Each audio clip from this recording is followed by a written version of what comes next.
What's up everyone? Welcome to Yoga with Amit. I'm Amit. This is the introduction course for yoga alignment and physiology class. And this class is for everyone, whether you are a complete beginner or you have practiced yoga for a while. This is a detailed yoga asana practice DVD which will help you to understand how exactly to practice a pose in your body. It's going to be for the bone structure of individual. So I'm going to talk about how you could place so that it can be safely done in your body. I hope this will be very beneficial, because if you don't have time or even if you're joining a class, it will be helpful for you to have this DVD, as it will tell you what to practice when you are in a class, when the teacher cannot come and adjust you each time, as there are many people. So this DVD will help you to be able to practice at home, or as well as do correct way when you are in the class without wondering how a pose is done. So let's begin.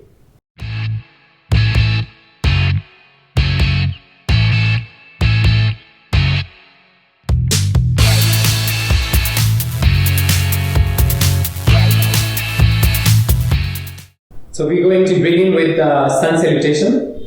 And in sun salutation, first of all, very important part is standing.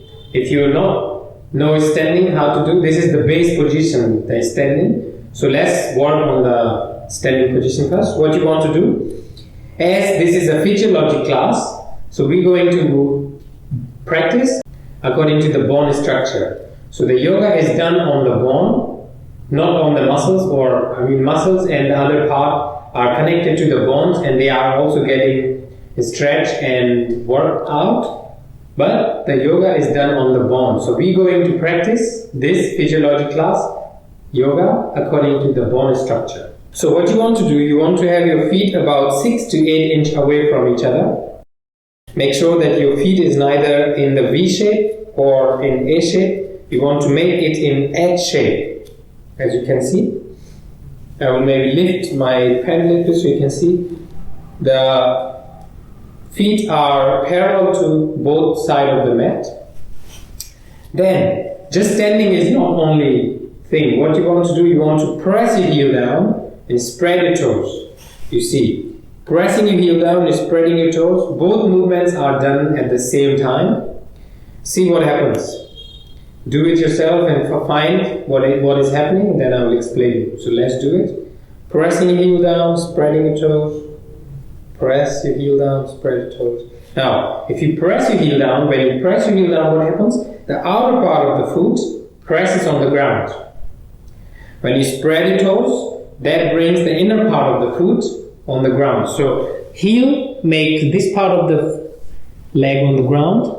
Spreading the toes will bring your inner part on the ground. So now, I'm completely grounded. Now, if you're doing this correct, if you're pressing your heel down correctly, you're spreading your toes, this is going to bring a bandha in your abdomen. You see, there's a stomach lock. Abdominal bandha means abdominal lock. Now, when the lock comes here, what happens? It tucks your tailbone already. You don't have to having to do this. You see, I didn't do anything. All I do is press your heel down, spread your toes, press your heel down, and there you go. I have a bandha. My chest, whenever the stomach comes in, your chest tend to come up. When your chest tend to come up, what happens? Your shoulders drop down. The more your shoulders drop down, the more your chest is up, the more your tailbone is tucked in, and you are in base position. Now you will be feeling fully grounded, and your both legs, the front part of the legs and back part of the legs are working. Whereas if you just stand, then you start beginning, you're not doing anything, right? So this is not just a pose that you just bring the hands up. It's very important. You're working from the base, from the down to up. Okay, so once your base is done, then we continue. So let's begin. I will go on the front of the mat, so you can see how it looks from the sidewise. Let you come into the base position first again. Pressing your heel down, spreading your toes. Breathe, inhale. Exhale. Now, inhale and exhale is very important part too. You want to be inhale and exhale through your abdomen. Whenever you are inhaling and exhaling, it's not happening in the chest, but in your abdomen. So you breathe in and out this way.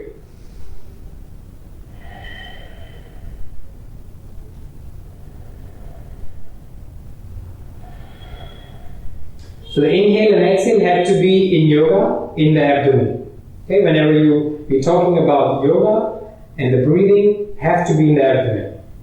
So breathe, inhale, exhale,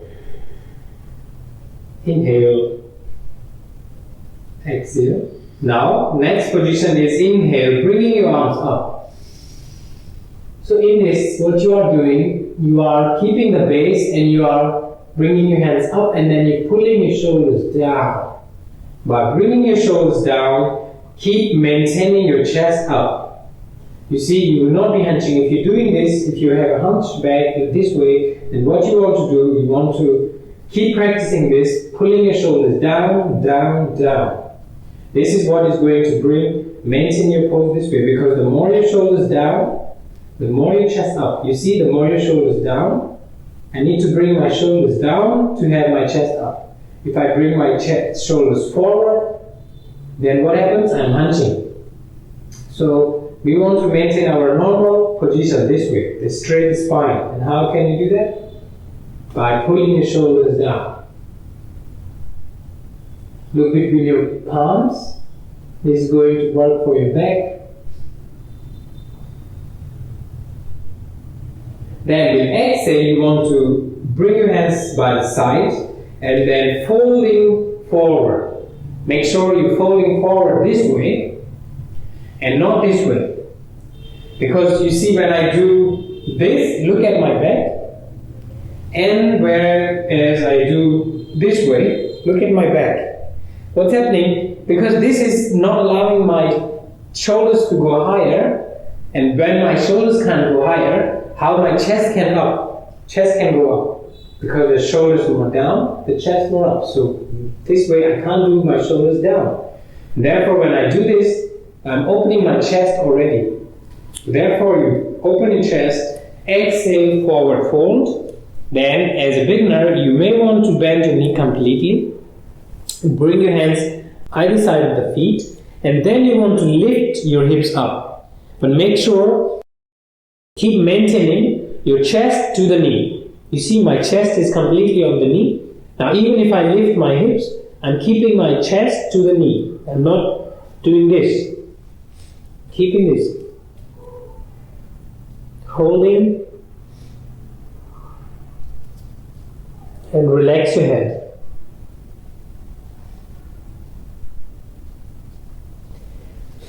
Now, in the forward fold, it's very important that your chest is up. If you hunch your chest, you might have done this pose many times, and a lot of time you will do this way. And you see you hunching your back. Now, in the spine, we have only two curves. One is on the neck reason, and one is on the hip reason. So when you bend from here, you see this is 1 and 2. Now, if you're doing this, what you're doing, you're trying to make a third curve, third bend. So it doesn't exist. When it doesn't exist, what happens? Breaks. We don't want to do that. Therefore, you want to have your chest up so that there's nothing restricts here to be broken. You want to keep your back straight, go down, down, down, bend your knee if you need, head relaxed, hand on the ground, and then lifting your hips up, lifting your hips up. And that way you will feel on the back of your legs where you're supposed to be feeling. At the same time, you're not hurting your back. Then you want to place your hand down, inhale, bringing your right leg back, knee down, toes down, and you want to push your hip down. So this is very important that in this one, what you want to be looking at is your knee. That sometimes I have talked to people, and because of the 40 people, maybe I can't adjust everybody, but I saw a lot of people doing this. Now you don't want to do that because of various reasons, depending on what your body type is and how much can you handle. What you want to do is You want to keep the knee and ankle in one line, pressing your hip down, and then bring your hands up, arching your back. If your knee is going over the ankle, in the knee there is not much thing. You see, like this leg and this leg is connected on the knee, and there are some cartilage, ligaments, they are connecting, and then there's a cup, a knee cup it's called. And then knee cup is in between, it's cupping the both of the part of the legs. If you go forward this way, what happens that this is sliding and giving the pressure to the calf. Now if your leg is in down like this, then it's normal. Whereas if you do this, then it's giving the pressure forward, and you most tend to hurt your knee. So please don't do that. Make sure that your knee is always in one line. Bringing your arms up, arching your back. Then you bring your hand down, and then take your both legs back. And you want to hold in this position if you want to work on your stomach. This pose is called plank pose, and you might have seen this in another video I have made for belly fat loss. If you have big belly, you can easily reduce this by doing this pose. After that, if you're a beginner, exhale, bring your knee down, chest on the ground, and chin down, hips up. Then exhale, inhale, you can go all the way down, then pushing with your hands, coming up.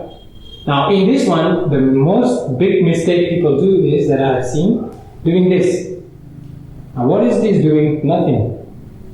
I'm just hanging on my shoulders and my collarbones, and maybe I'm feeling a little bit of stretch on my back, but it's not doing much. What you want to do if you're doing this, you want to relax your shoulders and tuck your elbows as close to your body as possible, head up or forward. Now this is going to work directly onto my back without using my hands. Then push with your hands, exhale, downward dog. Now in this downward dog, you don't want to come too far forward, and you don't want to go too far back, because if you come too far forward, it's going to work for your back legs only. If you go too far back, it's going to work on your back only. So you want to bring and maintain your body in the center, so it makes a perfect mountain pose. You can relax here, holding normally for 5 breaths. You can bring one leg at a time to adjust and give the stretch further. Hold 5 breathing. You can relax your shoulders, make sure you're not hyperextending too much and pressing yourself too much down. You're only doing what is easy in your body. After that, with inhale, you want to bring your right foot forward. Again, maintaining the knee and ankle in one line. Push, inhale, arms your palm together, arching your back. Then hand down, exhale, chest to the knee again, remember? So not this, but again bring your chest to the knee, bend your knee slightly, relax your head, and then you're only lifting your hips up. So you feel on the back of the legs. Then inhale again, bring your hands on from side, all the way up, palm together, and you're pulling your shoulders down. And exhale, release. So that was the sun salutation using alignment and physiology, so you can practice safely. Now try this and follow the rules, and if you have any comments, if you question, then comment below and ask me and I will answer you what else can be done. If you have different physiology or you want to know what is your physiology, then you can connect me for that too. So that was the introduction to the yoga alignment physiology class. Thank you very much for joining me. Yoga with Amit. Namaste.